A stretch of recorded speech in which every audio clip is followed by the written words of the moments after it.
우리가 매일 쓰는 이 인터넷, 사실은 보안이란 개념 자체가 아예 없이 만들어졌다면 믿으시겠어요? 오늘 이 시간에는 인터넷의 가장 근본적인 문제, 바로 원죄라고까지 불리는 이 보안 부재의 비밀을 함께 파헤쳐 보겠습니다. 자, 이 질문에 답을 한번 찾아보죠. 우리는 보통 인터넷 보안 문제에 최근에 생긴 버그나 어떤 실수라고 생각하잖아요. 근데 이게 사실은 실수가 아니라 처음부터 그렇게 의도된 기능에 가깝다는 겁니다. 아니, 대체 왜 그랬을까요? 그 답을 찾으려면요, 시간을 좀 거슬러 올라가야 합니다. 인터넷이 탄생하기도 전 통신망이 아주 불안정하고 취약했던 시대로 말이죠. 당시엔 연결 하나만 끊어줘도 모든 게 멈춰버리는 그런 심각한 위험이 있었습니다. 바로 이 슬라이드가 그 당시의 생각의 전환을 아주 잘 보여주는데요. 왼쪽의 옛날 방식은 뭐랄까, 기차가 다니는 철로가 딱 하나뿐인 거예요.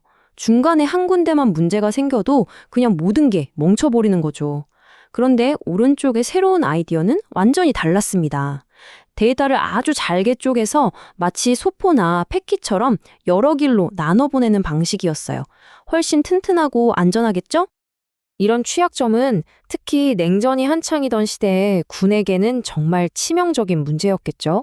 만약에 핵공격 같은 최악의 상황이 닥쳐도 통신망은 어떻게든 살아남아야 했으니까요. 바로 이 절박함이 1958년에 아주 특별한 기관을 탄생시킵니다. 그 기관이 바로 미 국방부의 고등연구계획국, 우리가 아는 바로 그 알파였습니다.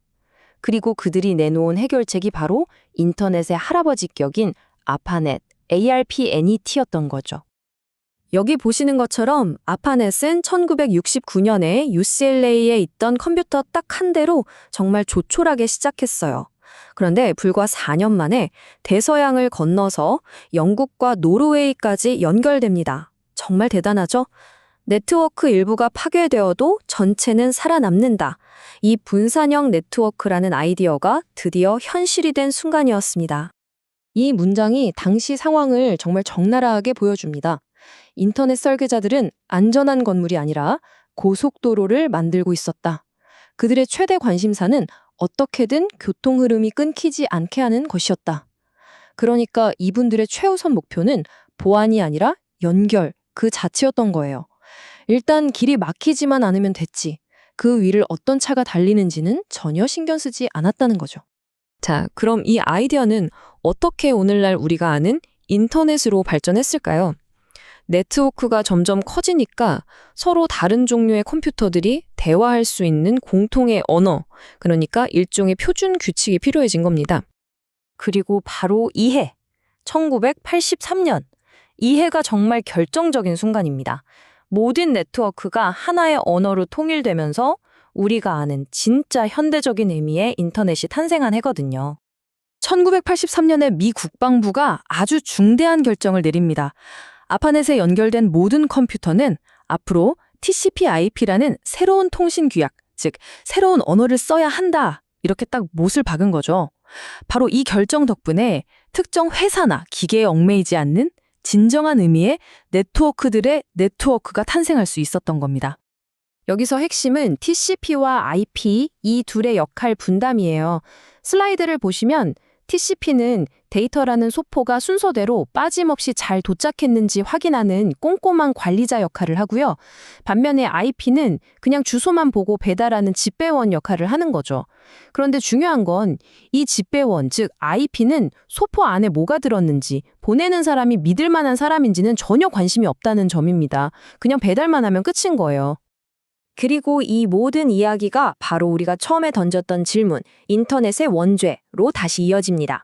과거의 이 설계 방식이 어떻게 오늘날 이렇게나 많은 보안 문제를 낳게 된 걸까요? 이 문장이 다시 한번 그 핵심을 짚어주네요. 초기 설계자들의 목표는 기밀성이 아니라 연결성이었다. 당시 인터넷은요, 서로 얼굴도 알고 이름도 아는 소수의 연구자들만 쓰던 아주 작은 동네 커뮤니티 같았어요. 모두가 서로를 믿었기 때문에 굳이 대문을 잠가야겠다는 생각을 할 필요가 없었던 거죠. 그러다 보니까 애초에 보안을 고려하지 않았기 때문에 지금은 너무나 당연하게 생각하는 것들이 빠져버렸어요.